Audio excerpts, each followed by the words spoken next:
finances. Europe 1, il est 6h06. Après le projet de loi de finances vendredi, le gouvernement dévoile aujourd'hui un autre gros dossier, celui de la sécurité sociale. L'espoir d'un retour à l'équilibre s'est désormais envolé. Le déficit va replonger de 5 milliards d'euros. En cause, les mesures accordées par Emmanuel Macron après la crise des Gilets jaunes. Olivier Samin. C'était il y a un an. Toute fière, Agnès Buzyn annonçait le retour dans le vert des comptes de la sécurité sociale en 2019 après 17 années consécutives de déficit.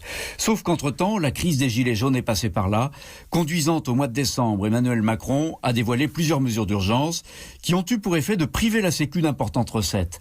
L'exonération sociale des heures supplémentaires à compter du 1er janvier dernier, c'est 1,2 milliard d'euros en moins dans les caisses. Et la baisse de la CSG pour les retraités qui gagnent moins de 2 000 euros par mois, c'est 1,5 milliard. Et comme si ça ne suffisait pas, la croissance économique s'est montrée moins alerte que prévu cette année, avec comme conséquence moins de rentrées de cotisations sociales.